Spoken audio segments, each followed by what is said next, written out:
2, 1.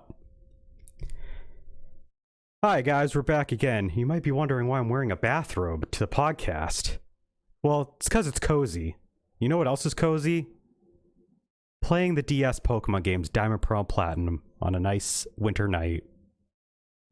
We're here again to talk about the 4th generation Pokemon games. We got your Diamond, Pearl, Platinum. You got your HeartGold, SoulSilver. You got your Pokemon Battle Revolution. You got Pokemon Mystery Dungeon Explorers of Time and Darkness. There we go. I needed to calm Landon down just a little bit. You know, I knew you were just doing it for the bit, but I'm surprised that you didn't unscowl for HeartGold and SoulSilver. But understandably for the bit. So anyway, Generation 4 games. I didn't take any notes because I have played the shit out of Generation 4 games. I know them like the back of my hand. They were when they come out. April 22nd, 2007 in North America. There you go. Wasn't asking you. I was thank you, Jack. But yes, April 22nd, 2007 North America for Diamond and Pearl. Platinum was March 22nd, 2009? It was like, depending on the region, I think it was early April of 2009 in the US. If only there was a way to know any of this information. I know, right? But the important thing is that it started in 2007 in North America. It was late 2006 in Japan, and they were a huge step forward for the franchise. We got, much like Generation 3, a lot of things that stuck to this day were introduced in these games. Probably most importantly, in my opinion, would be the addition of Wi-Fi connectivity. Now you can connect online with anybody all around the world.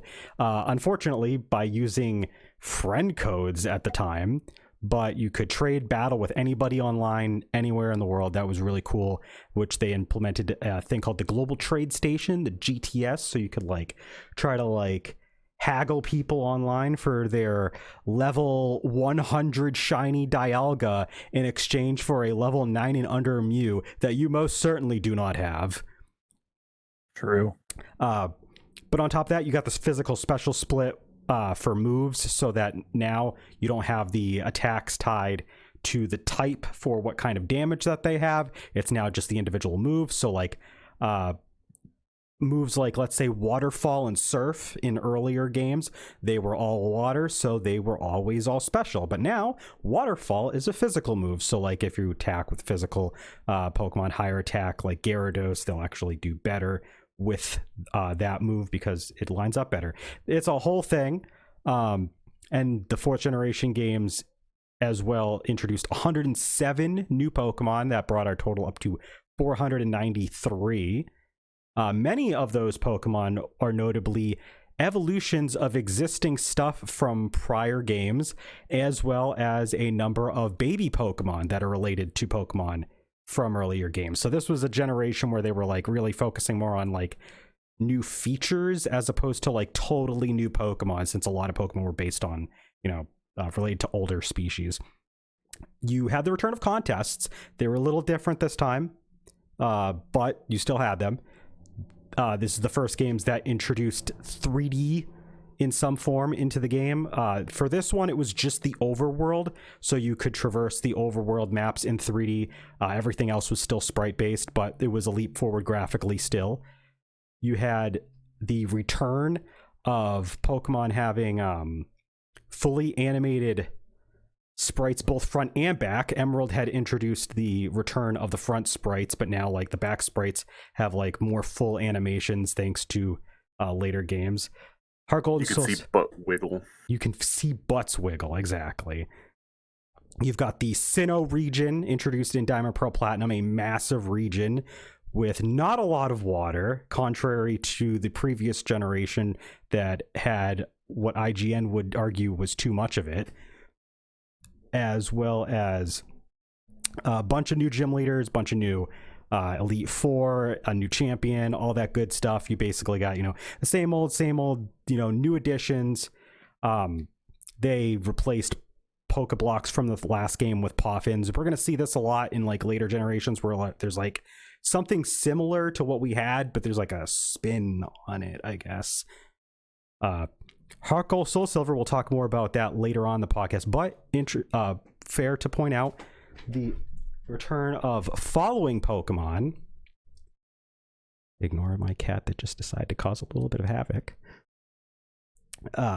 So that's a beloved feature that people had. The Poké-Nav that we had from the Generation 3 games has been replaced in the Sinnoh-based games with a new Pokétch, because the games went to the DS. You had 2 screens, so to utilize that bottom screen a lot of the time, you'd have out of battle, you'd have this new Pokétch thing. It was like a watch. You could go through different little apps on it.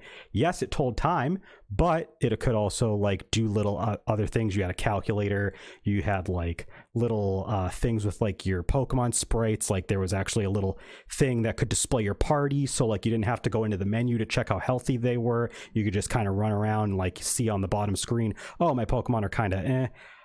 That also had an app that made roaming Pokemon, which unfortunately made another cut return in these games.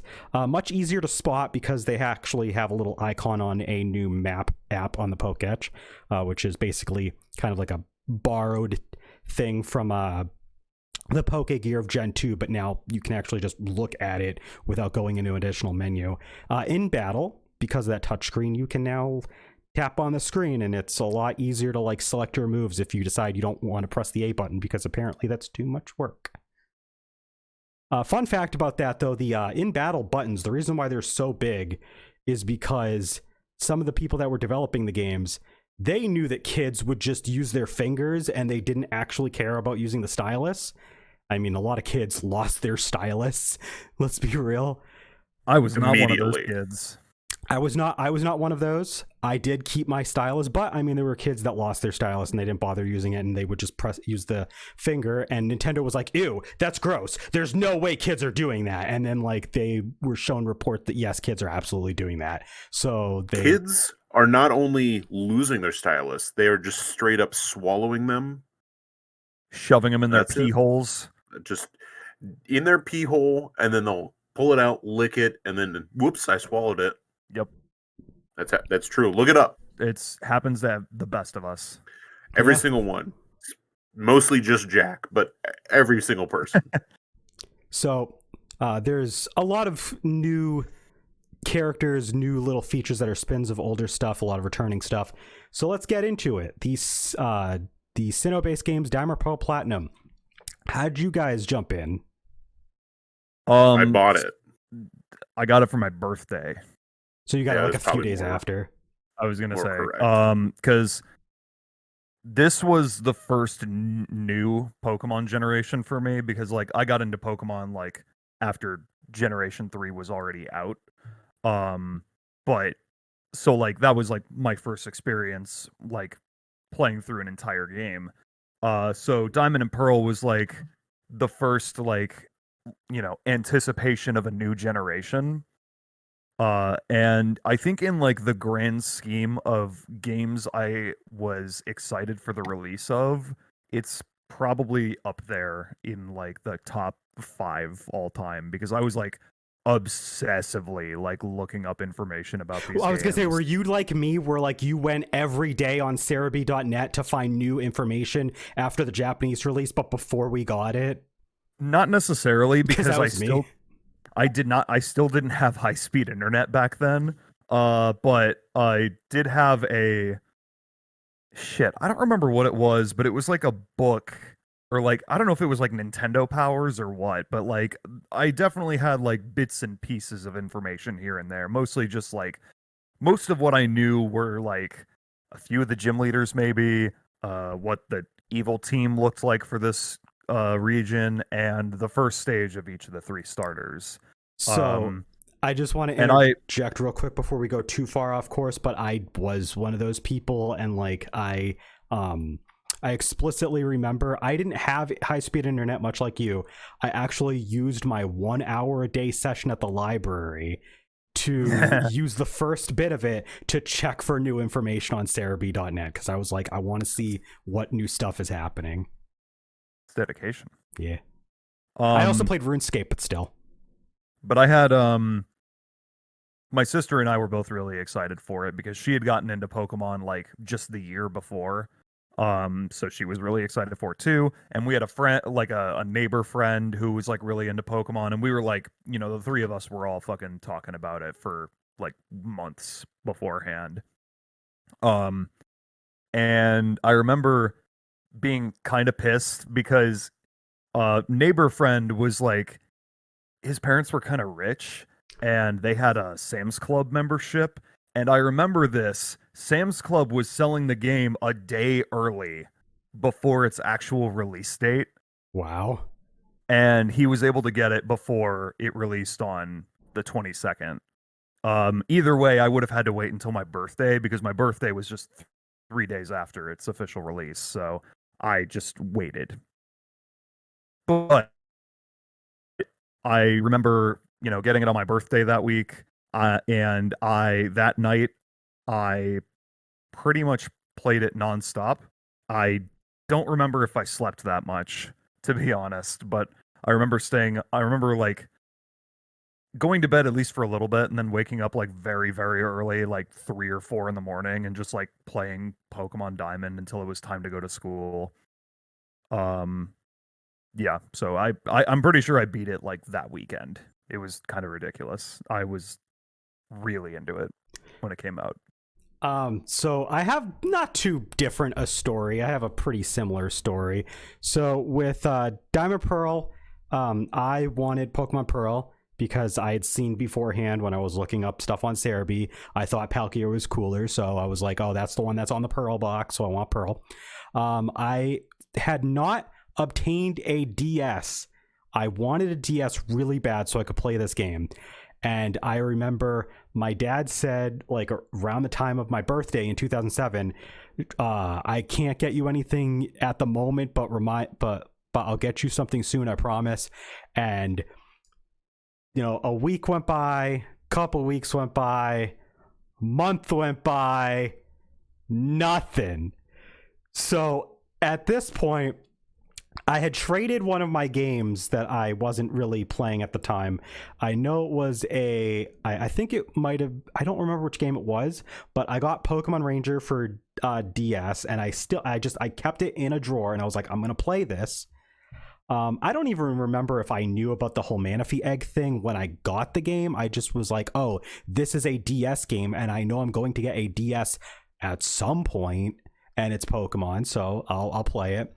And my dad still hadn't gotten me my gift, so I bugged him. I got my mom to get a hold of him on April 21st, 2007. Yeah, the day before the games were set to come out. And I was like, listen, Dad, tomorrow's the day that a game I am extremely excited for is supposed to come out. You promised me a birthday gift, and I'm asking you please to get this for me today. So he came and got me, and he brought me to the nearest, I think it was Walmart, or it might have been Circuit City before Circuit City went down. But we went straight to the electronics section. There was a DS Lite, white one. So I was like, that's good enough. So I got the DS Lite in preparation for Diamond and Pearl. I proceeded to stay up all night playing Pokemon Ranger because I was too excited for this game coming out the next day to go to bed. So I beat Pokemon Ranger that night. Here's where the story gets fun. The morning of the release, there is what I thought was an active game store right down the street from where I lived. So I walked over there and I was like, this store should be open. I'll grab a copy. I'll go home. I'll play the game. I didn't realize that even though that the shop was open just a few months before, they had closed down before the game came out. So I was waiting outside all day for not all day, like for several hours. I think I got there at like 10 a.m. because I think they were supposed to be open at 11 when they were open. And so I was waiting, and it was like 12:30, 1 o'clock, and like I realized this store is closed. My 15-year-old like brain, I was patient. I was like, all right, they're definitely not open. So I go back home and I beg my mom. I'm like, Mom, it is a Sunday. There are no buses. I want to go get the new Pokemon game. So she brings me to Walmart and I buy the new Pokemon game, and then I go home and I play it, and I got like all the way to Eterna Forest, and I passed out. I don't remember what time, but I just remember that my DS Lite was on red when I woke up that morning, so I couldn't bring it to school with me, and I had to charge it over the course of the day. So that was cool. Much like Jack, I did beat it within the week. Like, it was the Saturday after it came out, I had beaten it, and I remember it was a close match between me and the champion of the Sinnoh region, Cynthia, very iconic character that, well, I'm sure at least three people, at least two people in this podcast and our live viewer that has been in the chat alike. I don't know about the third person in our podcast if he cares. Are we talking about Jack? No, you're Jack is a simp for Cynthia, just like me. Not as Not quite much, as far yeah. as you. I certainly like Cynthia. I wouldn't say I'm like that as much anymore. Like, I like a more variety of characters, but she was like my favorite character for like a really long time. But yeah, beat her on. You had issues. But I had beaten her on that Saturday, so I had beaten the game within a week, which is crazy because I distinctly remember I spent like 50 hours on that file before I beat it. So somehow I spent 50 hours in 6 days to beat that game. And this is... I believe that. This is, I believe, with school. I don't think this was the week that we had, like, because we have like a spring vacation.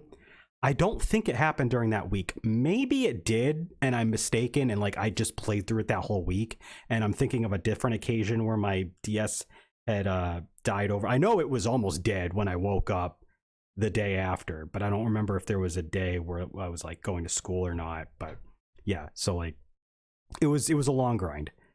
But I spent 730 hours on that Pearl file before I like overwrote it. So that is, to this day, longest file, single file in any video game I've ever played.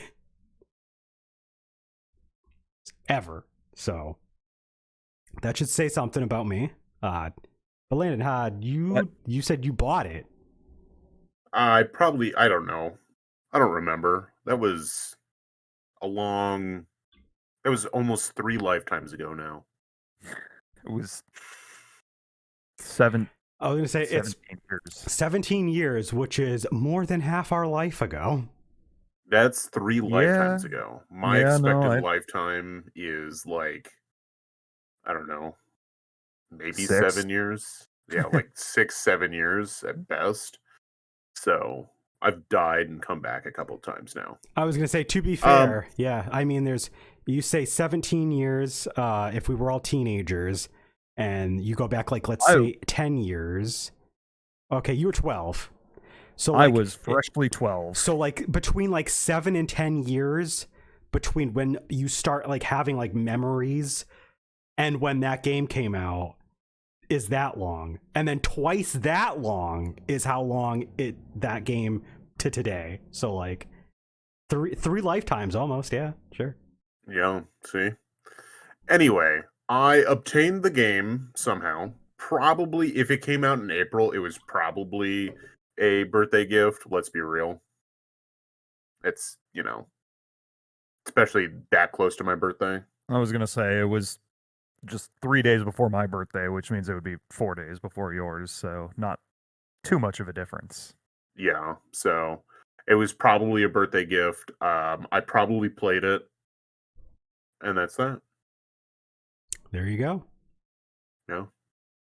my story is so much just as interesting as both of theirs. Let's be real. Who did you guys pick for your starters? So there's Turtwig, Chimchar, Piplup for this generation. The only good starter. First playthrough, I chose Chimchar. I'm guessing you picked Turtwig. Is grass type, Landon? That sounds right. Okay. Like I said, I only picked the only good starter. He's like, I don't remember, so I'm asking you to remember for me. Which one's the good one?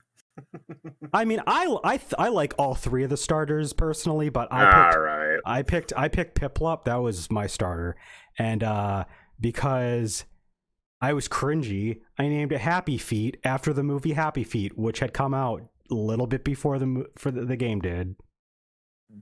I think it was like. So I was gonna say, so you're saying you didn't name it after the Wombo combo, but that happened after. So never mind. Yeah.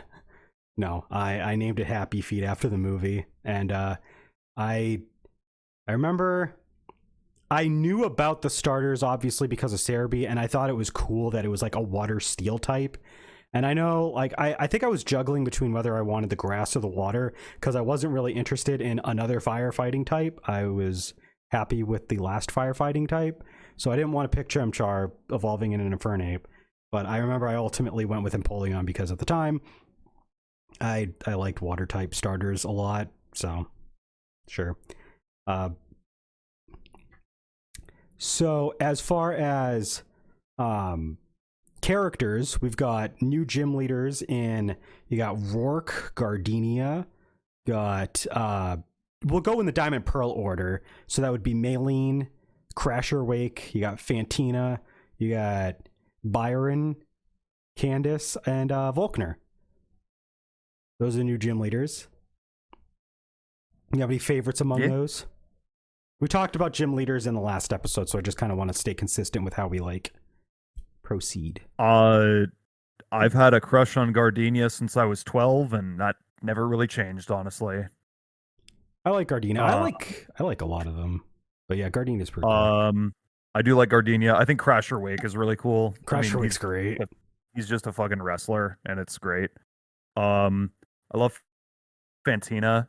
I think the idea, I don't like them too much individually, but I think it's cool that Byron and Rourke are like a father-son combo. Like individually they're kind of whatever, but it's like, oh, that's cool. It's like you fight, the guy's kid, and then you fight like the man who trained him like later in this. It's kind of like story progression almost. Yeah. And I know you like Volkner. I love Volkner. Volkner is one of my favorite gym leaders. Like I don't know why. I thought the idea of there's only been 2 electric type gym leaders before Volkner. At the time, you had Lieutenant Surge and you had Watson, and they were both like boisterous figures. Like Lieutenant Surge was more like a stern, but Watson was like more laid back and happy and jolly. Well, so pretty like loud, happy dudes. Exactly. So having this like more stoic, meek character who's just kind of like down on his luck, and he's just like, oh, I'm bored with stuff, but he's an electric gym leader. I was like, that's ironic, and I kind of fuck with it.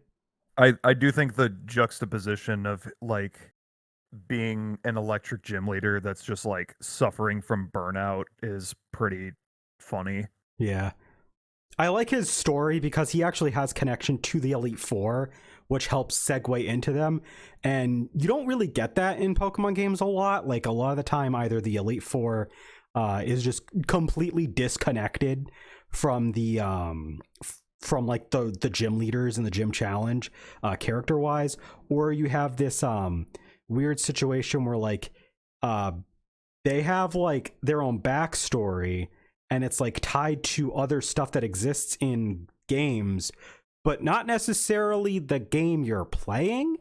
Like in the Generation 2 games, you had Koga and Bruno, who were previously part of the Kanto League Challenge. Koga as a gym leader, Bruno as an Elite Four member, and they stay as and they both are Elite Four members in Gold and Silver, and Lance moves up. And so like you have this like cool story element to them, but that story element is tied to the previous game and not the game you're playing necessarily. Although Lance has like, you know, connection to the plot and other aspects. But here you actually have like a gym leader directly connected to one of the Elite Four members because they're friends. And you get to fight them as a team in like Platinum version. So that's pretty cool. But yeah.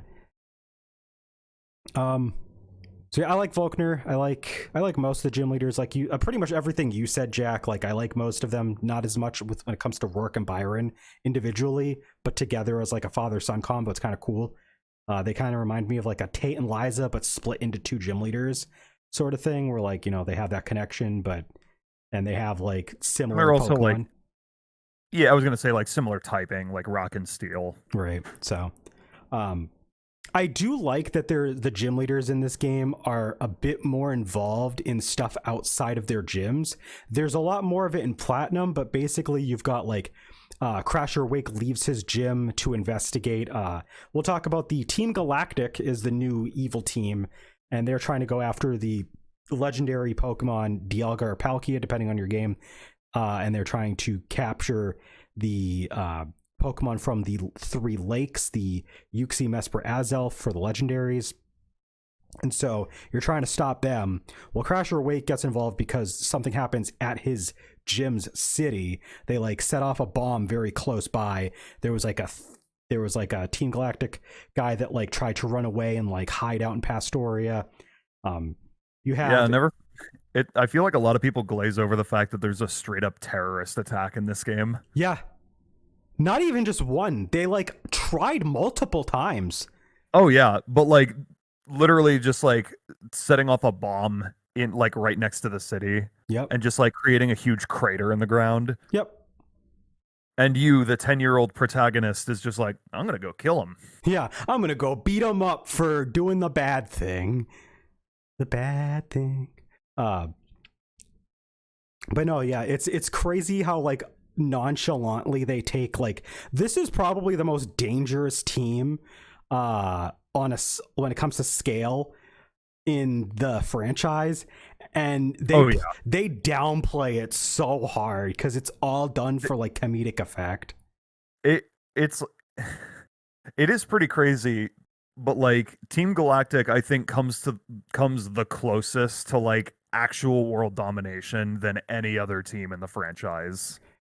I would say, yeah, I mean, you could argue in the next generation, we'll talk about Team Plasma, they get pretty damn close on a smaller scale. Like they don't actually like take over the whole world, but like they almost accomplish their goal and they're like moments away.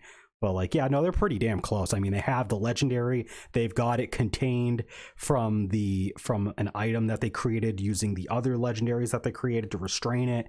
And they got like their hand on the button almost. It's just the Pokemon manages to like break free. So I mean, Dorito Man also gets pretty close in X and Y. He does. I mean, they shoot a laser. Like he sets off aren't as high. He sets off like a premature well, I think it's just because like he fails to like set off like the full effect of the weapon in X and Y. But I mean, we can get into that when we talk about the X and Y segment. Yeah. We can skip over that. That's fine. Let's just skip that podcast. That's fine. But I had a feeling you'd say something like that. But yeah, but going back to gym leaders, I like Crasher Wake because he gets in a little bit involved for that. I like other gym leaders for going outside their gym. Like Byron visits Iron Island. Apparently that's where he goes to like mine for metal, and you actually get a little bit of story gameplay integration where like you can actually just catch fully evolved Steelix at Iron Island. And Byron uses one, so you can kind of like surmise that, oh, maybe he caught the Steelix here at this area. So there's like this little cool bit there. You have trainers, you have gym leaders like Volkner appearing outside the gym, as I mentioned, because you have to go to his lighthouse and he's like trying to fix up the city's power supply. And then you have that whole like development where like he's bored with his job as a gym leader, yada yada. Fantina, you get to visit her at the contest hall, so like you get introduced to contests that way. And just a lot of like little bits and pieces where like you've got a gym leader leaving their gym to go do something else. So like they have lives outside of the gym.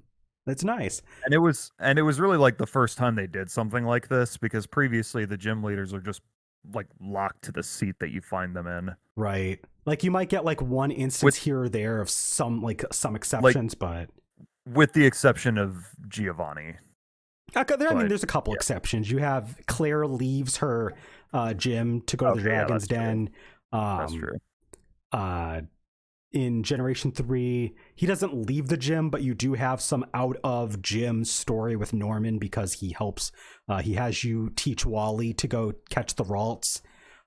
So like he's like that's true, like, but the only time you see him outside of the gym is after you've beaten the game, actually, because like he's at your house. Right. I mean, I'm also like kind of counting like story bits that aren't connected to the gym, I guess. Maybe not necessarily. Doesn't Watson fuck off? He does. Oh yeah, Watson leaves the gym for see. There's another example to give you a side quest. Another silly example. But it is far more consistent to actually see this happen in these games than in any other previous game, because most gym leaders usually just stick to their their little gym building. So, and their story doesn't usually veer away from that. So we got more of that. We got a very entertaining rival in Barry, who really needs to chill the fuck out because he's constantly bumping into you. Literally bumping into you. Yeah, he's a rival. Barry's the rival? Of course he's the rival. He has the starter. That doesn't sound right. He has the starter that's strong against yours. He builds a solid team of 6 Pokemon and challenges you multiple times over the course of the game, including right before you challenge the Pokemon League. He's your rival. But does he threaten my life with a gun? I don't recall. Does anyone in this franchise? I mean, the worst that happens is like Silver shoves you. He doesn't even have a gun. All right, well then, I don't think there's any real rivals in the Pokemon games, I guess.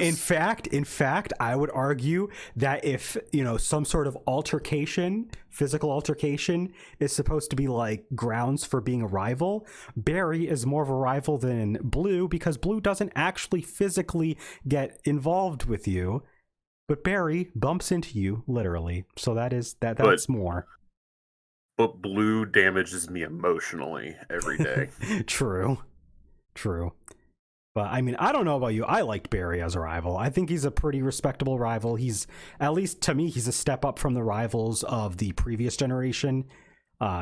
He is 100% more of a rival than whatever the fuck was in Gen 3, specifically in Ruby, Sapphire, Emerald. Yeah. Like, no offense, like Ruby, Sapphire, Emerald, they're great games, but the rivals are like, I mean, they each have different... Non-existent. Pretty much. No, I mean, definitely not as much as Barry. So I like Barry as a rival.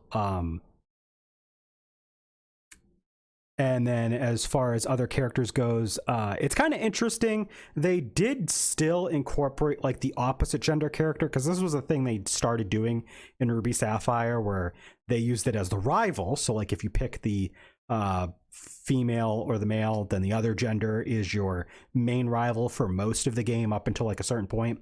But in this game, they don't play as a rival. They'll actually be the professor's assistant, and they'll have picked the Pokemon that is actually weak to your starter, and like you'll team up with them a couple of times over the course of the game. They help you against Team Galactic a couple of times, namely. And a true rival. This is the true rival character. Yes, the one that you don't fight against actually is your real rival. That's the way I see it.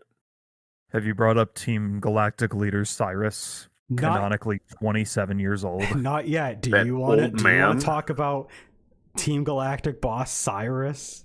Old man Cyrus, age 27. Yeah. I just think that fact about him is very funny. I think like for years and years people assumed he was like in his 40s, but like no, he's in his late 20s. Yeah. I mean, the stress of taking over the universe really does something to us all. Yeah. He is younger than all 3 of us on this podcast. That's funny. I mean, right now he is. But yeah. Yeah. Does that mean we're dirt if he's that old. Yeah, Yes. definitely.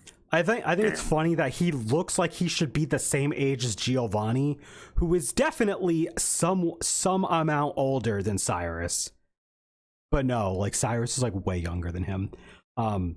It's weird. I do like Team Galactic though as like an evil team. Like they, as we mentioned, they're not taken seriously, which is very interesting because like, despite the whatever the stakes might be, Team Rocket, Team Magma, Team Aqua, they are all treated as some level of threat. They are treated seriously. They are not treated as like some sort of joke by, you know, whoever they bump into. They are like legitimately a problem. Well, Team Galactic is so much of a joke. They have a big building in Veilstone. They cause a bunch of trouble all over the region, and nobody fucking cares. They literally don't care. Yeah. Sinnoh is a lawless land. There is no cops. I choose to believe. There are cop trainers, but there's no active cops. I was gonna say, it is funny. There, you can fight some cops at nighttime, because they brought back the day-night cycle in these games, and from here on out, we will always have one, thanks to, you know, the systems actually being able to just handle that themselves. Because, go ahead. I was gonna say, was this the first generation that introduced like time-specific trainer battles? Because there are some like. No. It was, types of. They had them in Gold and Silver as well. They had officers that you could only fight at night as well. Okay. Because I know, like, in addition to that, there's also like they flushed it out. They flushed it out. Yeah. You have like triathletes who are only available like between like 4 and 10 a.m. Yeah, it's morning for them. And like a few others that are, I'm pretty sure at least a couple others that are like time specific. But yeah, no, I thought that was cool. Yeah, they not only brought that sort of thing back, but they expanded on it. So like you had a lot more instances of stuff happening only at certain times a day. And speaking of bringing back day, night, and week cycles, daily cycles, they really went overboard on some of the stuff that you can do basically like daily, because they reintroduced berries from the 3rd generation games, and they have, you know, similar purpose. You use like a mulch now, but you do the same thing where you can plant berries, water them, grow berries that way. More consistent than the Generation 3 games because you don't have to worry about an internal clock running out. But now you also have honey trees, where you get to lather specific trees with honey, and you have to go back not less than 6 hours, but also not more than 24 to see if something happens. And there is a 1% chance that you can get a Munchlax, but it only shows up on 4 of the trees. And no, you don't know which 4 they are because it's randomly generated when you start the game. I definitely remember trying to grind to get a Munchlax when I was a kid, because like I knew about like how rare they were. And what I would do is I would like, before I went to bed, I would like put honey on as many trees as I could, and then I would just check them all in the morning until I found one. Yeah. Al said, "Good mechanic, Kappa." Fuck off, Al. I believe there was also they brought back. No, I don't think there was. I'm trying to think if they did a daily event for ribbons, but no, that was like I think they did like something else for that, because they brought back ribbons. Ribbons were a thing that they added in Generation 3. I don't think we talked much about them, but like you can collect them on your Pokemon to kind of like showcase accomplishments that they did, and those are back. I think I was thinking of the nature-based ones, where like you get them based on like what nature the Pokemon is or whatever. But they also, other daily event stuff is they allowed for, so we mentioned Generation 3 had this issue where you could not connect them to the previous generations of Pokemon. Generation 4 brought back the ability to do this, and how they did it was there was this unique feature with the DS, because it has the dual slots, you have one GBA slot, one DS slot. They actually utilize this for the Generation 4 games, and you can put your Game Boy Advance game in when you beat the Pokemon League and you obtain the National Pokedex, which in these games you have to see all 150 Pokemon in the Sinnoh region's Pokedex.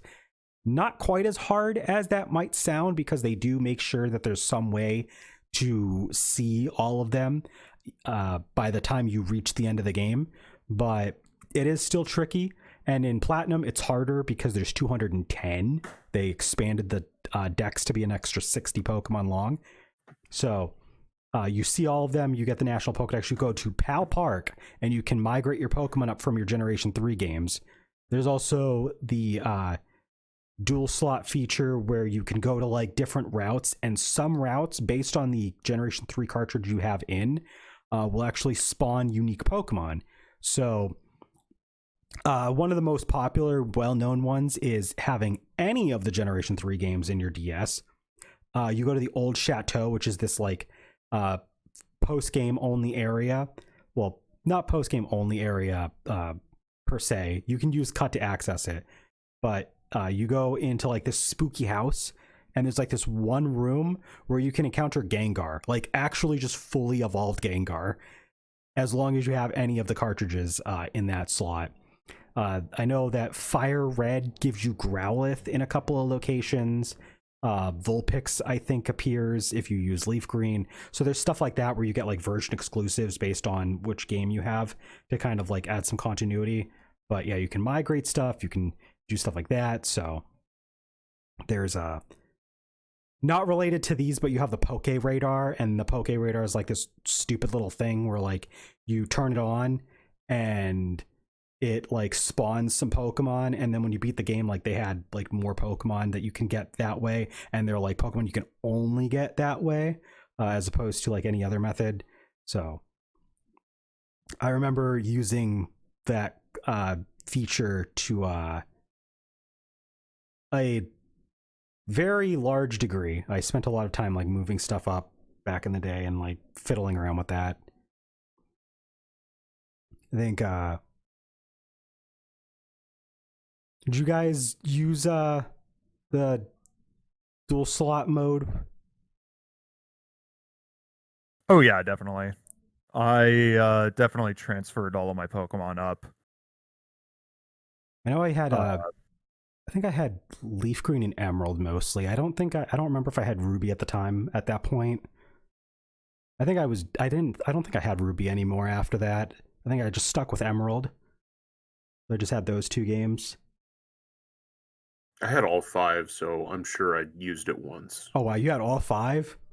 High roller over here. So here's a fun fact. Gen 4 was the start of the decline of Pokemon.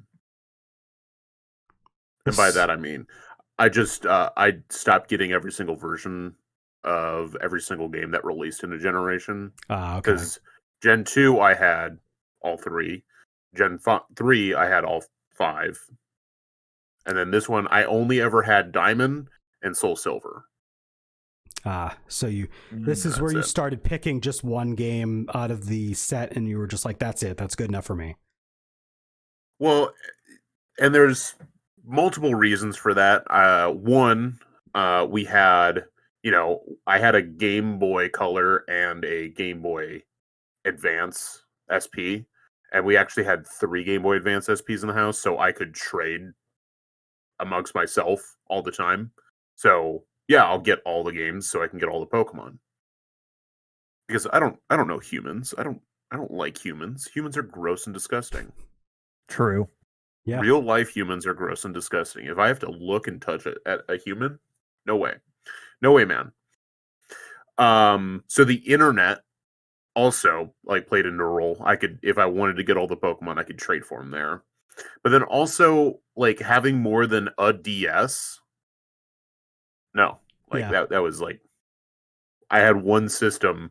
I didn't have a second DS until the 3DS came out. Yeah. I think it's worth mentioning. So, like, the DS was not, like, super expensive in the grand scheme of systems, but as far as handhelds go, it was Nintendo's most expensive handheld at that point, because I know the DS Lite was 130 when it had first come out, but that was already 2 years into the cycle.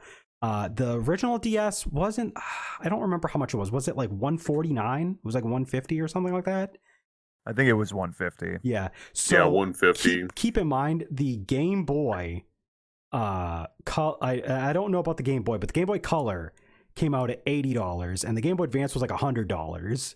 I think the Game Boy Advance SP launched at a similar price, so like getting a DS was tougher. You weren't likely to have 2 DS. Yeah, especially if like the other people in the house like didn't really play, especially handheld games, like I did. So like anyone I was growing up, like they didn't have there. I was the only one who would have a handheld gaming device going forward. So it made it really hard to like even like reason out that like, well, I don't need Pearl. Yeah. I take it you must have used the GTS a lot, right? I used the GTS and like trading with people, yeah. Nice. When I was doing a lot of that. Yeah.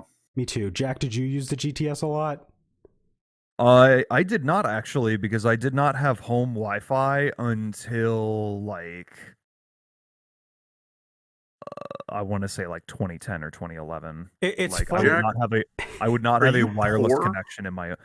Not poor. So it's funny that Jack's like, oh, I didn't use the Wi-Fi because I didn't have it. Meanwhile, my ass was leeching off of other people's unlocked Wi-Fi, because back in the day, people didn't know how to lock their Wi-Fi. So like there was just a ton of people with totally unlocked Wi-Fi. So as long as you were kind of close as long as you were kind of close to somebody's house, which at one point I would move somewhere where I could actually sit on my porch and get a signal from like somebody's house kind of nearby.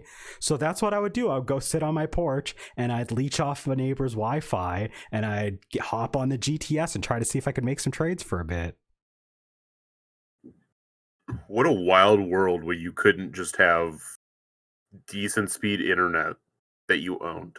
Yeah. What a bunch of poor people. 2007 was a rough time. I had high-speed internet when I was, as early as probably late 2007, but like we wouldn't have a router for a while because like we didn't need one. We just like we had one home computer, and I mostly just played like single-player Nintendo games, so like we didn't really have a need for a router for a while. I remember specifically we didn't have a wireless hookup for our internet until I want to say it was by the time I got a PS3 that like we ended up trying to get a we tried to get a like Wi-Fi set up for our internet, because like we had a modem that like was connected to our computer for a couple of years, so we had internet, but again, like Jack said, no Wi-Fi. So afterwards we would get it because I was like, oh, I want to be able to play my games online on my PS3, but I can't do that without Wi-Fi, and that's how like we had eventually gotten that. So I went through a lot of Gen 4 with no Wi-Fi of my own. I had to be poor. This is the difference of growing up in a household of 5 to 6 people. Yeah. It was only like me, my mom, and then occasionally sometimes my sister would stay for a little while if she couldn't really afford her own place. Sometimes my aunt would stay. So like we maybe had a third or a fourth, but never as many people as you had. Yeah. I mean, I grew up in a house of 6 people. Well, you're 6 poor people. Wow, it's so mean. Al told me to do it. I really would. If I really grew up poor, I would just say it. I wasn't poor growing up. Like, no, I was probably the poorest. No, it was definitely me. Trust me. Like my mom was getting disability checks Ain't nobody more that's poor badass. ain't nobody more poor than this boy over here out of the group. That's fucking badass. Yeah, I think Cloud definitely wins the Poor Olympics between the three of us. I don't want Damn. to, but I do. And with that said, before we jump into the rest of the generation, was there anything else we wanted to talk about specifically with Diamond, Pearl, Platinum? And I've are never slow. played Platinum. Games are slow. yeah, Yes, that too. I've never played Platinum. That game doesn't exist. I don't know what content people are complaining about being missing from Brilliant Diamond, Shining Pearl. It's all false and lies. so And also, yes, the games run like fucking ass. I'll, Ass. I'll say, yeah, Diamond and Pearl, Platinum, they're slow games. I still enjoyed them. I had a fun time, and I don't really think that Diamond and Pearl are even bad games by Pokemon standards, because like the amount of content you get in those games is insane. You have this massive, I love the games. I love the games. You have massive region. There's a good post game area, like a big sizable post game area. I mean, I would argue this generation has the best post game in the entire franchise. I would agree. Yeah. Like specifically Platinum, which had the full battle frontier. Like, No, I don't know what that is. okay, well, either way. But yeah, this was something that I even recognized like when I was a kid, because like I grew up with Ruby, Sapphire, Emerald, and Fire Red, Leaf Green. So Hello. like I was used to like these games running buttery smooth and having like pretty quick battles for the most part. Like, because you know the GBA games all ran at 60 FPS, but like, and not that the frame rate was something that I minded going into Diamond and Pearl. Like I didn't mind that at all, but like I definitely noticed like battles themselves It felt slower. are slower. Yeah. Yeah. Yes. I mean, it's the first iteration on a console like Curse, especially for Pokemon, because they had 0 development time. So like it was literally just them testing the DS for like with Pokemon. And literally every game after Diamond Pearl like Is some runs degree fine. better. If it's the first one on a console, it's gonna probably run like shit. Yeah. And if it's the second one on a console for the Nintendo Switch, it's gonna run worse. Somehow, right? Somehow. Yeah. But I think that's part of the reason why Ruby, Sapphire, and Emerald run so well on the system, despite being the first games on the GBA. Part of it is anyway that they cut out the day-night cycle, and it's like They had to cut a lot of things to really. Yeah, but it's still, you know, that's part of why. Yeah. I know I'm going to talk about it now since Landon just walked away. You mentioned earlier that you played Pokemon Ranger the day before. I was also, not the day before, but I was also playing through Pokemon Ranger in preparation for Diamond and Pearl, because I didn't know what it was, but I knew that there was a special Pokemon that you could get in Diamond and Pearl if you beat Pokemon Ranger and then transferred it. Yeah, like I said, I didn't know about that. I had already played, interesting, I had already played Pokemon Mystery Dungeon Red Rescue Team when I still had Game Boy Advance and I didn't have a DS yet. And I had no interest in Pokemon Dash, but like I saw Pokemon Ranger and I was like, oh, that's a DS Pokemon game and it looks cool, so I want to play it. And I was just like, ooh, you know, Pokemon game on a new system, like this is exciting. And that was just something I played first. But I did end up getting a Manaphy egg from that, so that was cool. Pumpkin pie. First off, that's a Costco pumpkin pie, isn't it? Second off, did you know these just come to your door now? Like I just went to the front door, opened it, and there was 3/4 of a pumpkin pie. Wow. Nice. Well, is that from Costco? Yes. I was gonna say, because they have. I went to Costco the other day with my friend, and they have pumpkin pies that size for $6. Share the food with us poor people? No way, man. No way. This is for people of low middle class standing. wow. Yeah. That's why it's 3/4. Yeah. They ate the poor people section.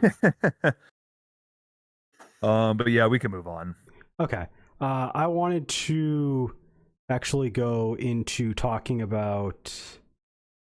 All right. 1 second.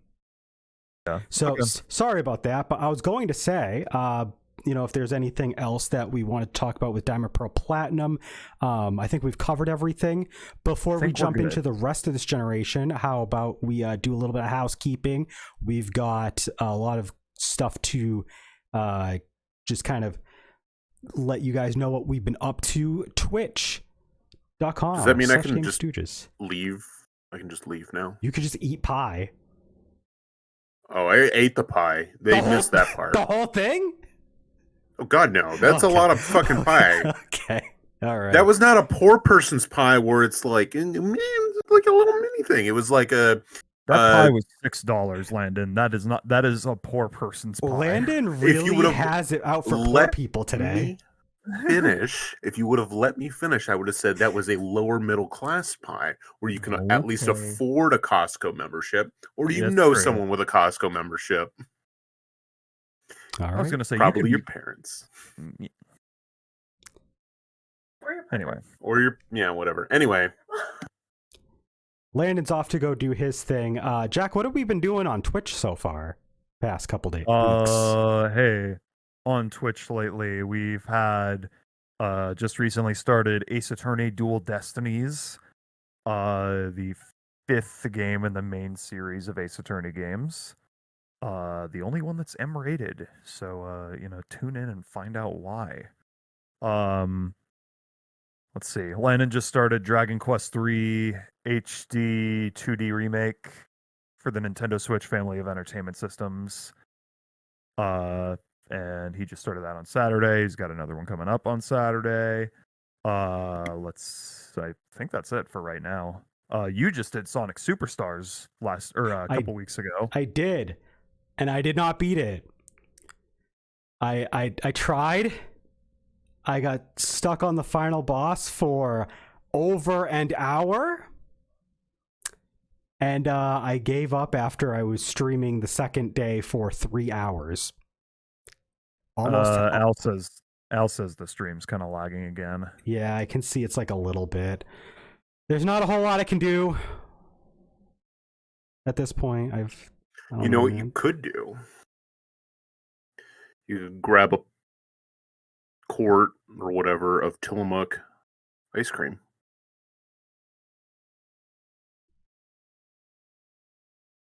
Yeah. Yeah. Yeah. Yeah, the stream is frozen on my end. We don't care about that stream. We have Tillamook ice cream. If you want, we can just like make the rest of this like audio only. I don't know. I mean, I don't know. I checked my Audacity, and somehow there's like 3 minutes of audio that's not there. Well, 2 minutes, and I don't know where it is. I don't know where it starts, but it says. Oh, that's fun. It says 1 hour and 8 minutes and 40 some odd seconds. I don't think that's actually how long this Audacity has been going. You're like 30. You're missing like 30 seconds. Yeah, you're missing like a minute. Awesome. I'm at 1936. Yeah, I'm at 109.09. So I'm missing. You're missing like 30 seconds. Yeah. It'll be fine. Cool. And then I'll figure it out. But that's for me to figure out. As for the stream, though, we could go camera off, see if that does anything. We could do that. You know what? Let's just see if that works. Okay. Camera's off.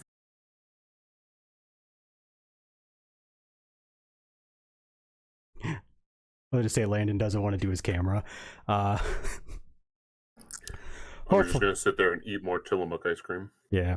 I'll have to fiddle with like streaming settings because I don't know what the hell's going on. I'm probably going to have to like clean my hard drive or do whatever. But anyway, so Jack, you mentioned that you were doing that. We did do Sonic Superstars. I tried to beat it. I did not.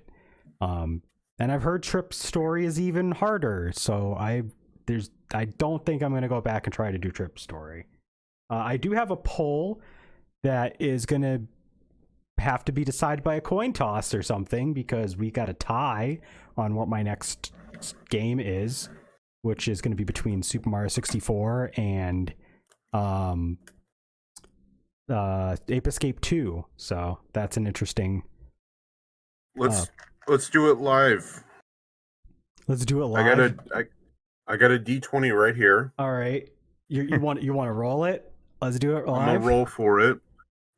Do you want odds and evens? Do you want 1 to 9 or 1 to 10? You mean? Or 1 to 10? Yeah, whatever. Let's do highs and lows. So 1 to 10, highs and lows. Super Mario 64. 11 to 20 will be Ape Escape 2. Roll it. Okay. 18. 18. We're doing Ape Escape 2. We just decided rolling rocks, baby. We decided it live on the podcast. We're catching monkeys next time. All right. Thank you for that. So we've got that going on. We also, I don't remember, did we finish the, I know that we are still waiting on the last part to go out, or it is going out. But we are wrapping up the Delta Green campaign. I believe that that's done, baby. That's done. Okay. All of that's up. Okay. Yeah. So all of season 1 is now available on patreon.com/GamingStooges. Yep. You can see there's 8 whole episodes of Delta Green. Have you already done like the bundle? Because we're gonna be doing a bundle for that, so you can like just get all that separate, or like from having to do like a subscription to watch it. Yes, Delta Green season 1 is available for purchase. The collection of the 8 episodes. So our playthroughs of Last Things Last and Extremophilia. That's what we the case that we just wrapped up. Those are available for $10. You can just buy them, and that's it. All right. We've got a patron shout out for Pixel Vixen, as we always do. If you are a gold tier stooge, I actually got it right that time. You can be one of the people that gets that all of that content, by the way. So you get the shout out, you get access to all that exclusive stuff for free. If you don't want to pay for it separate, you can get that all together. But even if you're just the silver stooge tier, as I had just made that decision thanks to Landon's die roll, you can contribute to voting in polls to decide on what we do in the future. Now, that poll that I had put up was actually 3 games, and it just somehow happened to be a tie between 2 of them. So we decided through that. But sometimes there's like a runaway game that ends up taking the poll, and like, you know, it ends up winning in a landslide. Sometimes it's kind of close. You know, you can help be a deciding factor for $3 a month there. But we want to thank everybody that's been a supporter, regardless of whether you are a paid supporter or not. We really appreciate you guys just checking out the podcast. We've had quite a bit of people check it out on YouTube. We also have an RSS that exports it to other platforms. You got Spotify, Apple, Amazon. Got a bunch of cool places that you can go listen to our podcast wherever you see fit, basically. But I think that covers all of our housekeeping stuff. We're going to jump into the second half of this episode where we're going to talk about the rest of the games, the main games from this generation, primarily HeartGold and SoulSilver. So last podcast we did for Pokemon Generation 3, we talked about Fire and Leaf Green, which were the remakes of the Red, Blue, and Yellow on the Game Boy. Well, this time we've got HeartGold and SoulSilver, which are remakes of Gold and Silver on the Game Boy Color, and they do incorporate elements of Pokemon Crystal as well. So you are basically getting a remake of Pokemon Crystal included in there as well, because you've got Suicune has its own expanded story that's similar to Crystal. But HeartGold, SoulSilver, as we mentioned earlier, you got following Pokemon are introduced. And it's like a big way. You literally just have the lead Pokemon following you around wherever you go. which is really cool.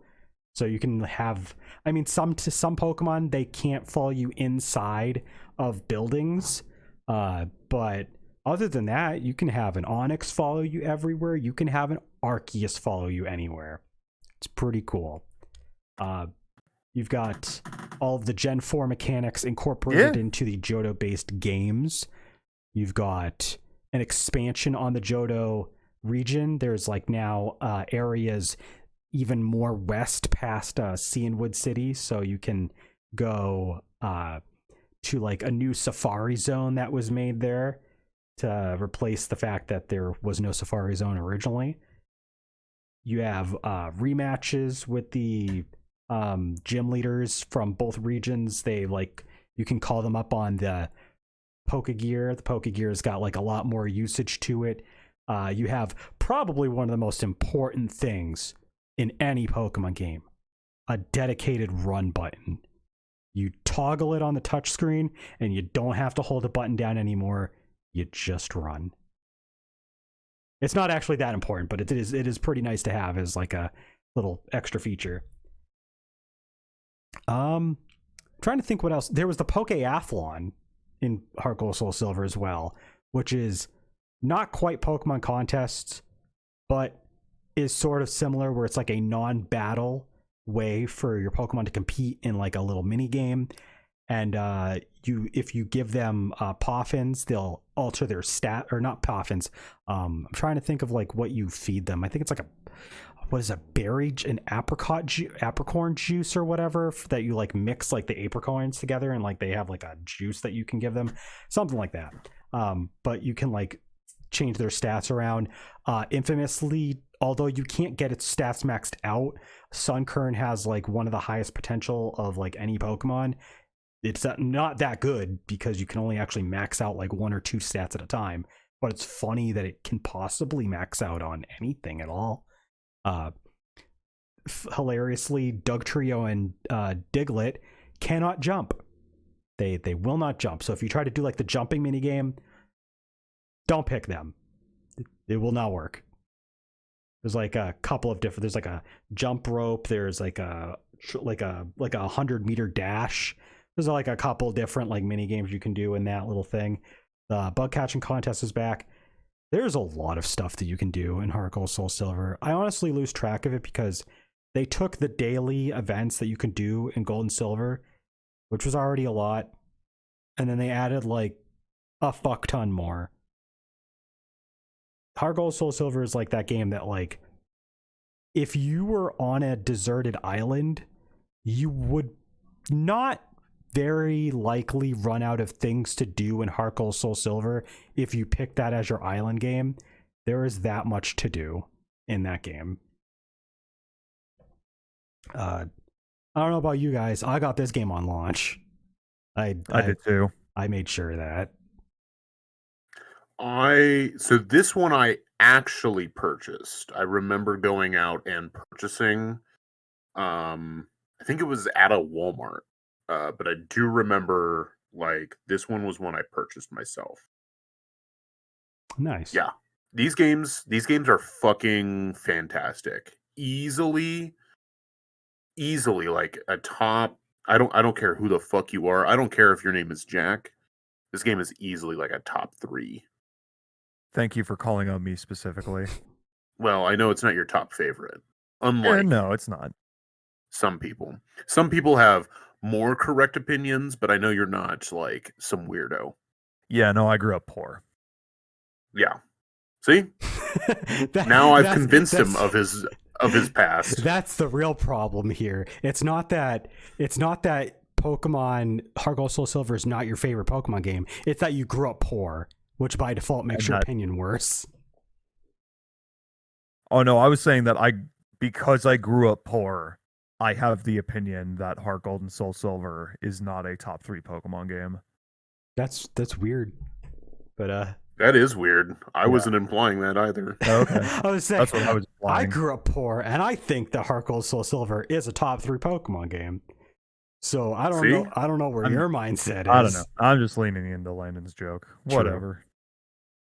Al also got it on Hey, launch, so there's yeah, these are great games. these are great games. Who knew? They're fan favorites for a reason. They're really good.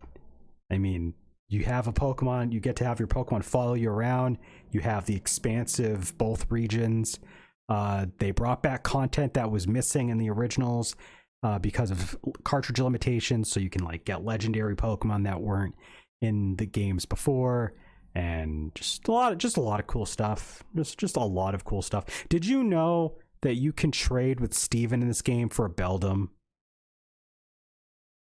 Because I didn't remember that, but you can. Where? So you talk to him in a couple of places, but when you go to Saffron City, you go to the first floor of Silphco because it's basically all you have access to. After you've like done a certain few things, I think you might have to catch the roaming legendary from Hoenn that you can unlock through him in the game. So like Latias or Latios, depending on your version. I think you have to wait till after you do that, but like he'll trade you. I'm pretty sure he trades you a Beldum for like I think it's any Pokemon you can trade him or whatever. Because they have a couple of instances of that where like you can trade with people in a HeartGold SoulSilver and they like just give you something. Jasmine will give you a Steelix for just for nothing. Like you give her anything and she just gives you Steelix. But yeah, Steven will trade you as well. So like I said, there's a lot of stuff in this game. And like some of it, I didn't even remember you could do. There's just that much. So, and Jack had mentioned that the Battle Frontier in Platinum, they made like a new one, so it has a full-on Battle Frontier. You got 5 facilities this time. They actually just decided to just take that and push it somewhere else. That somewhere else being in HeartGold SoulSilver, the exact same place exists over where the Battle Tower used to exist in Crystal. No rhyme or reason why the exact same facilities and characters and everything exists there. It just is. So that's cool. Yeah. These games are awesome. Like it's kind of hard to say much else on the matter. I mean, is there much else that we can say about HeartGold SoulSilver? I feel like we talked a lot about like the content of this game in the Gen 2 podcast, so there's not a ton that we need to like focus on here, but like it really is, they really are phenomenal remakes, and like that's coming from someone like me who doesn't have like that strong of a nostalgic connection to the Gen 2 games. But like it's just a really fucking well done remake. Pair of remakes, I should say. But I do love there is an item in this game that lets you, if there is an original song, like an OG song, you can listen to those. You can like replace the soundtrack. Not like they did make some new songs, so not everything is a 1-for-1, but like you can have like the original soundtrack in this as well, which is awesome. They do make 8-bit versions of like the new tracks. The only thing is like sound effects. They don't, and like jingles, I think too, like little jingles. They don't always do those in like the GB sounds is what they call the item. But yeah, that's a really cool point. I like using that, turning that on's fun. Yeah. You do have to go through basically the whole game to get it, but it's a cool thing for when you're like going and like spending your 200 to 700, post game hours in. And I mean, like we were talking about, because of how much content there is, the game like keeps you coming back. So it's not like you're not going to have the opportunity to use GB sounds. You'll have plenty of opportunity to use GB sounds. Don't worry. Yeah, there's a lot of, this is both of these games. So like I might not have owned all 5 games that came out this generation, but I put in a stupid amount of time into both SoulSilver and Diamond. Like this was like sort of at the height of like this and like Black 2. I would say are like the height of me like grinding to make like quote unquote competitive teams. I never got good to actually be competitive, but like I was like interested in like making like certain Pokemon like kind of viable, and like I would grind them and try to go for like breeding for EVs and IVs and like certain natures and shit. So yeah. Yeah. But yeah, we basically like talked a lot about the base content for these games in Gold and Silver Generation 2 podcast. So if you want to hear more about us talking about like just the base game in general, the base experience, that would probably Go be listen to that. that'd probably be podcast. a good place to start. But there's a few more things we want to touch on. We had talked about Coliseum and XD in the Generation 3 podcast, so let's just touch on Battle Revolution. It is not nearly as much to talk about here. It is much more, so it's basically like just the battle modes of Pokemon Stadium, and that's it. But there is character customization. It's the first like major game that has the core mechanics, that you have like a huge amount of customization for your character, so you can just like get all these crazy outfits. Like you can dress like Groudon and Kyogre and a Roserade and like some other shit, and like you have a bunch of like cool stuff you can do with that. You can actually like custom make messages for like your battles that you do. But yeah, there's different like facilities. You can import your Pokemon from the Gen 4 games, and like it's done a little bit differently. In the original, in like the Stadium games, you would actually just kind of like manually be able to look at your stuff and like move it around, and you can move it off onto Stadium and hold it on Pokemon Stadium. Here, it's more like it takes a snapshot of your PC and just copies it to Battle Revolution, and then you can like use the stuff from that quote unquote snapshot in like all the battle facilities and stuff like that. So you can like see all the Pokemon in like cool 3D, and they can like go up to each other and beat the shit out of each other. Pretty good animation for its time, but like there's not a lot to do. And if you don't have a Generation 4 game to connect your DS to your Wii to like make the most out of it, I remember renting this game, and I thought, well, one, I think the game actually like it looks good. Oh, it looks visually. good, It does. It does. It's a stunningly great looking game. Like, not only does it look good, but the battle animations are probably some of the best in the entire series. Yeah. The content on like that is available Is is non-existent. Like, it is awful. Like Yeah. why are we talking about this right now? It's crazy too, because like they have some of like the hardest boss fights and like boss trainers in like any Pokemon game, but like you have to do so much like grinding through battles over and over and over and over again to get to them, and like it's not worth it, man. It's not. No. Yeah. So No, this is really not worth your time. yeah, it's cool if you want to see your Pokemon battle in 3D and like one of the most beautiful ways to do it, but like other than like that novelty, you're not going to play this a whole lot. But there were a bunch of really like prominent spin-offs in this time. We talked about some of them in Generation 3. There was some good stuff there, but because you had stuff like Pokemon Mystery Dungeon, Red Rescue Team, Pokemon Pinball Ruby and Sapphire. We talked about some of these spin-offs in our original Pokemon podcast, where we like devoted more time to the spin-offs because we're going to talk about the actual main games more. But I mean, you had your Pokemon Mystery Dungeon Explorers of Time and Darkness, and they would then release a third version, Sky.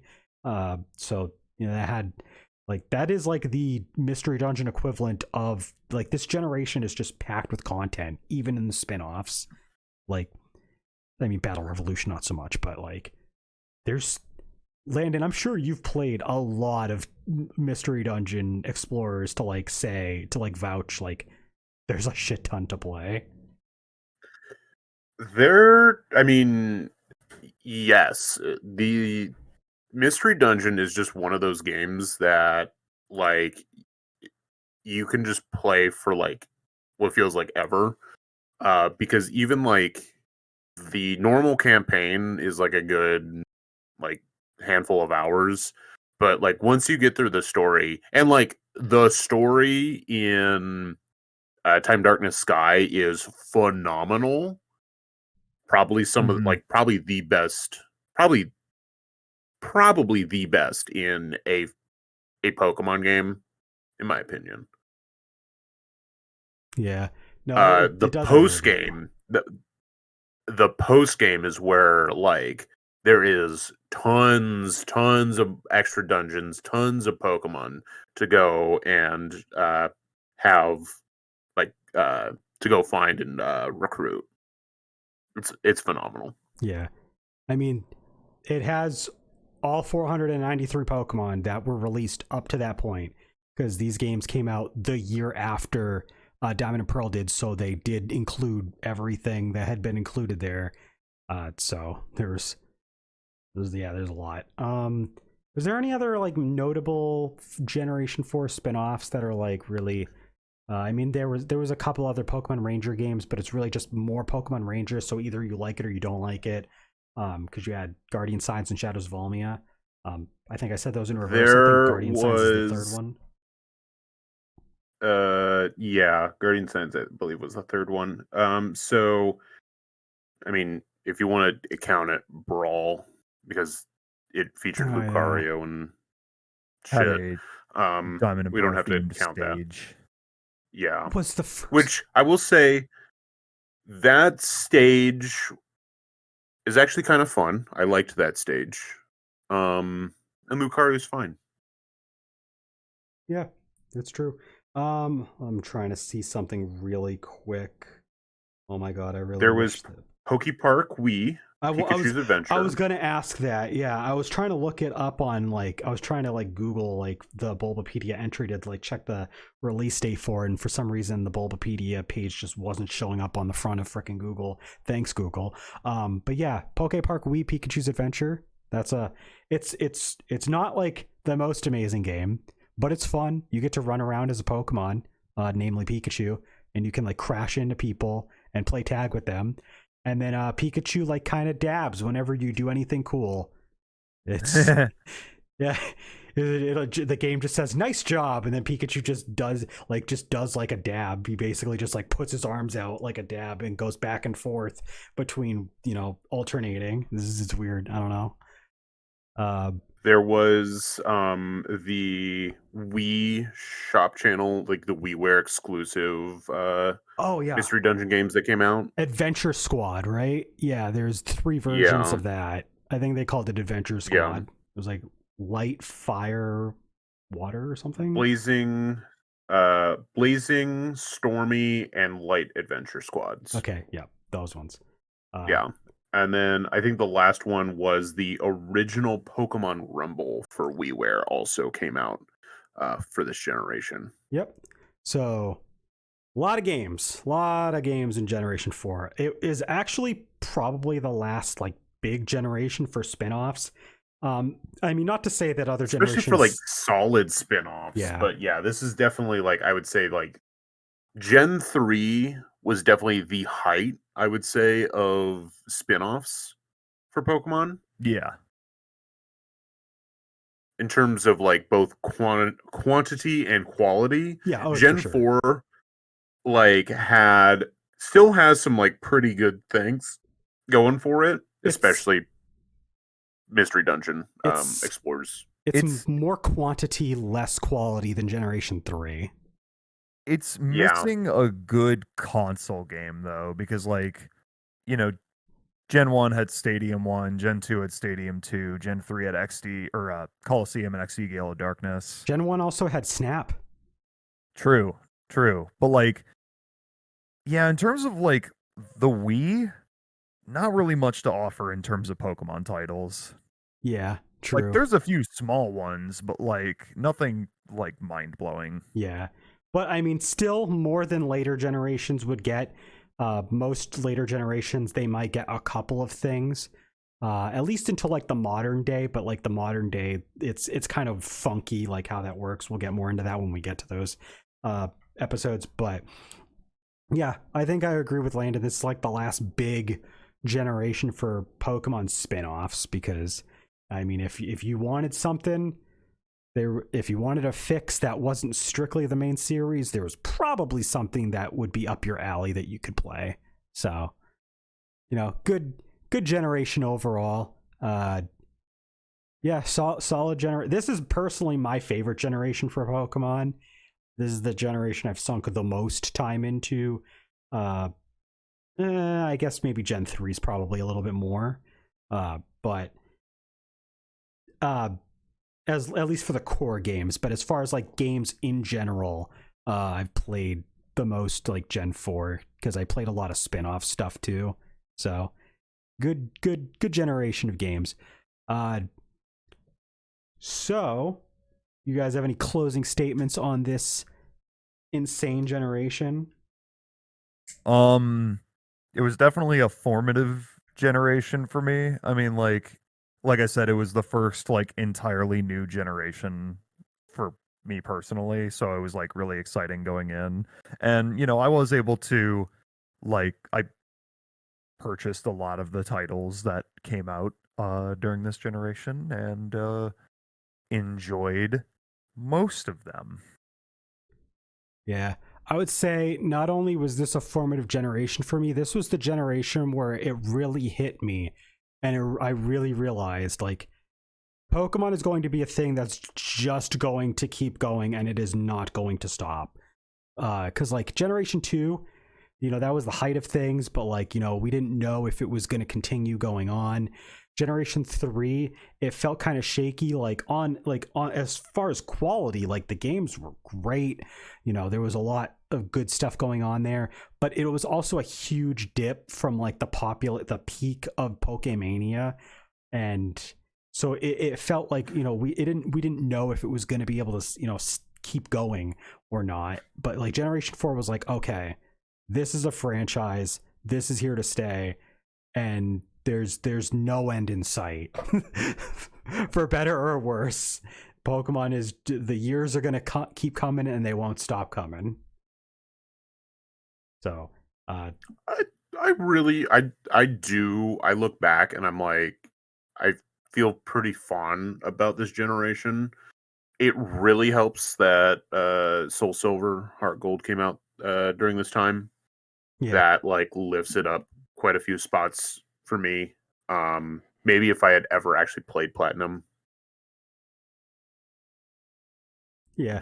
I mean, to be fair, I've played quite a lot of Platinum, but when it first came out, I actually didn't play it nearly as much as either HeartGold or Pearl. Confession time, I had gotten Platinum and I had gotten to the post game, and then I just kind of dropped it and I played other stuff. So like I had sub 100 hours before I picked up HeartGold. I eventually went back and played a bunch more Platinum, but yeah, no, I mean, I like Platinum a lot, but I'm not going to sit here and pretend that I've sunk tons of time into it. So I just think like when I look back at like Diamond specifically, I'm like, yeah, that's good. It's definitely the weakest of the DS titles, which makes it like, or like I'm like, yeah, it was fine. Yeah, you but should. Yeah, like you should give Platinum a try someday. It does like that costs way too much money now. It's true. What do you think I am? Lower middle class? I'm poor. Oh, the confession, the rumor come out. Landon is actually poor and has been projecting the entire time. Yes, I wasn't making fun of either of you. I was making myself. There you go. There you go.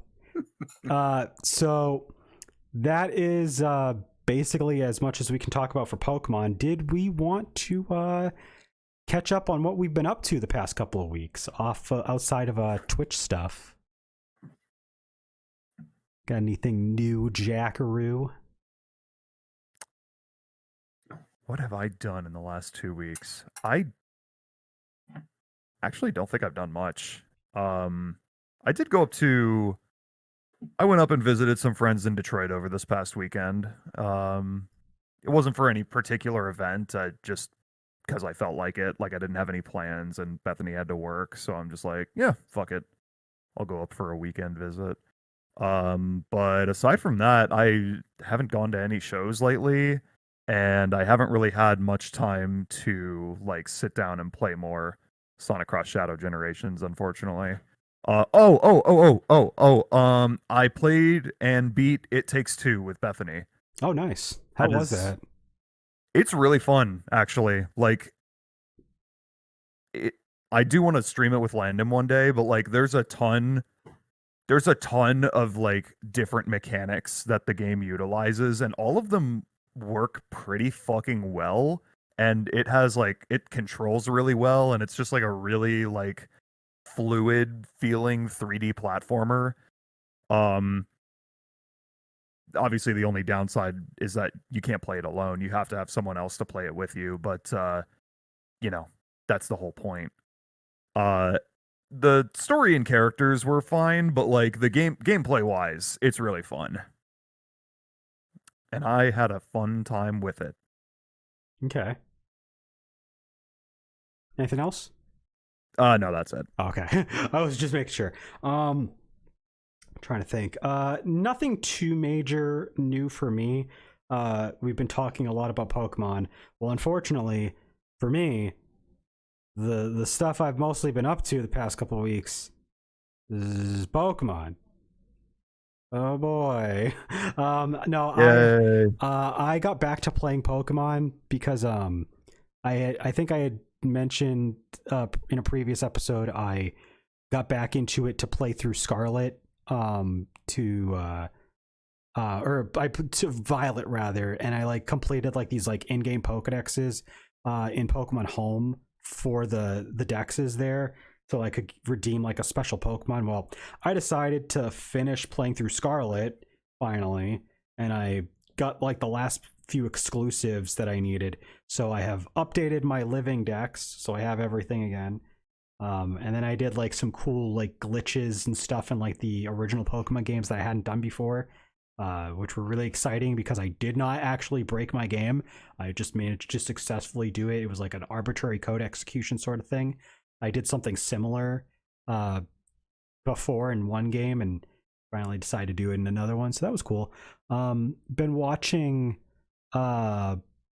some anime again. I actually just last night watched the Pokemon movie The Power of Us, which was a 7th gen movie that had Zeraora. And I guess it takes place in a different continuity that was started with like the Marshadow movie, which was like a recap of like the first part of like the Pokemon series. So like I guess they had like a thing where like there was like a few movies in that time that were all like a separate continuity and were not actually connected to the main anime.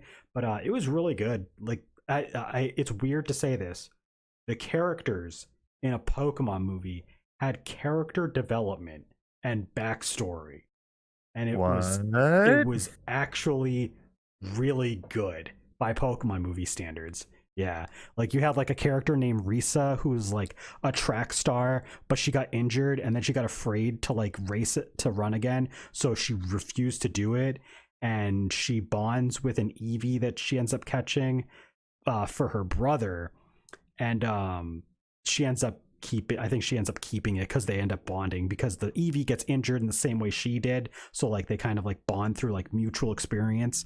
There's like an old lady who like is like a crab. She's like a bitch to Pokemon, but it's mostly because like she doesn't want to feel close to them after like one of her Pokemon sacrificed itself in a fucking fire to give her a key to the burning power plant that they were trying to escape from, because the key powers the power plant, turns it on.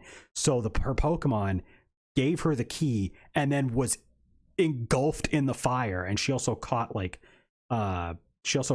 fire on her hand that was reaching out for that Pokemon and the key that it was giving her. So like her hand burned, so like she like wore a glove all the time.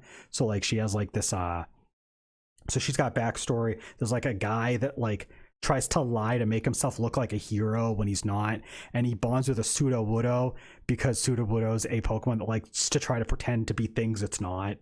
And like yeah, then there's like a shy professor, and he's like trying to learn how to be more outgoing and like speak up for himself, and he learns by actually befriending the guy that lies to make himself look better, how to like, you know, talk himself up a bit more. So like there's character development in a Pokemon movie. It was insane. Really good movie though. I remember watching this one a while back, and it is actually like a solid movie. Yeah. And then besides that, I also have been watching more of that anime Dandadan. I cried my eyes out at the end of episode 7, so that was cool. Been watching more of that Phoenix Wright Ace Attorney anime. It's been pretty good. I got to the case where Edgeworth is the defendant, and what's his face? Von Karma, the old guy Von Karma, was the prosecutor. Manfred. That's his name. And a lot of heart gets introduced, and it's fun. I like how they recreate the game scenario. Like Jack has said in chat, like there's some parts where like it's not quite as well drawn as it could be, but it is pretty impressive at being faithful while also just being entertaining. So like, yeah, it's pretty good. It didn't have the biggest budget. No. I think that's basically it. Yeah. I tried to start Phantasy Star 2. I have to get back to that. It takes a lot of grinding. Very grind heavy. Didn't you just start a new like addiction? Wait, what? That Pokemon trading card. Oh app? yeah. I was putting it off for like the longest time too. Like it came out like right at the end of October. So we had recorded an episode that had already like when like after the game had already come out. I hadn't touched it yet though. But like more and more people around me were like, I'm playing Pokemon TCG Pocket. And I was like, that's cool. I don't really care about the cards. And then like more and more people were playing it, and I was like, all right, fine, I'll fucking download it. And then it's fun. It's cool to collect the cards. Kind of reminds me of back when I played the Game Boy Color game. So but I at this point I've reached a point where I can basically just open my daily packs, and I have no intention of spending actual money. So I'm just going to collect whatever I collect, and that's going to basically be that. So, but it is cool to like have like these like cool art, and like maybe have a way to like play the basic version of the card game, because it's not the same thing. It's like it's mostly the same, but it's tweaked a bit to be more streamlined for a mobile experience, which I wasn't sure if I was going to like, but it turns out it's pretty fine. Pretty fun. I like it. I think that's everything. Yeah. Let's see. I've only been playing Sonic Cross Shadow Generations. I've finished all the way through the Sonic Generations portion, and by finish I mean I did the bare minimum to get to the final boss. Nice. And I'm like most of the way done with the the Shadow Generations, which I have been spending quite a bit more time in. And unlocking some of the collectibles in that. Mostly because this one is a newer experience, whereas like I played Sonic Generations and got 97% of the trophies on the PS3 version. I don't feel it was fun to again. replay. Yeah, I don't need to go through and get all S ranks and all the red rings and complete all the challenges at an S rank. You're also playing it on the Switch too, right? So it's not like you have trophies to like another set of trophies to go after. That's true. I don't. So I don't care. Let's see what else. Obviously, they mentioned earlier when I was off getting Tillamook ice cream. Earlier this podcast, started Dragon Quest III HD 2D for the Nintendo Switch family of entertainment systems. That game is fucking awesome. The people in our Discord server, which I didn't mention this earlier, but you can join our Discord. There's links in the description. You guys got me wanting it. Like I've been passively interested in getting back into Dragon Quest and like actually playing through it, and like knowing that there's going to be the HD remake, 2D remakes for the first two, and hearing that the one for the third that's coming out first is already out, is good as it is. I'm just like, oh, now I want it. It is also the perfect starting spot for the series because like timeline wise, this happens first because you're playing as Erdrick, and then like you play as his offspring in 1 and then 2. So it makes sense why they would release this one first, going like as they're doing these HD 2D remakes. But yeah, I unfortunately am playing it as a stream game, so I will sit there for a week wishing I could play it, and then I get to play for 3 hours, and most of that's going to be me goofing around. So like I will make not enough progress in it. But Well, you could do like off-screen grinding. That's content. No, that's content that has to be in the stream. Yeah. Oh, okay. Also, I'm not at the point in the game where I need a grind. Oh, okay. Especially because like I have a boomerang, and like that just hits everything on screen. So like right now I'm like one-shotting entire encounters. Oh? Yeah, I watched a Donkey video on Dragon Quest 3 2D HD. Funny as fuck if you haven't seen it. He chooses 3 clowns for his party and just tries to get as far as he possibly can. Which is not well, he got further than what I did in the one stream, so it's pretty far. And then I would say the last big thing is that we had our baby showers over this last weekend. We had one for friends, and then we had one for the family, and I am exhausted. And I don't want to talk to people ever again. I bet. Yeah.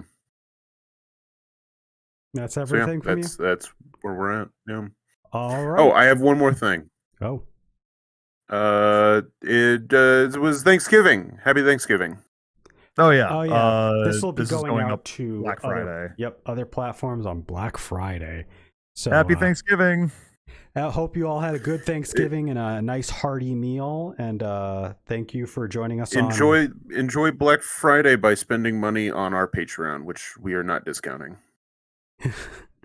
We are not. No. And no deals. And that is the deal is you get content. And that is more so because we actually cannot do that without having to kick everybody off of their membership, and then they have to redo it, and that's a pain in the ass. So we're not going to do that. So that's everything. Thank you all for tuning in to another Gaming Stooges Talks podcast. We will catch you in another couple of weeks with another episode. But thank you, and roll the outro. Bye-bye.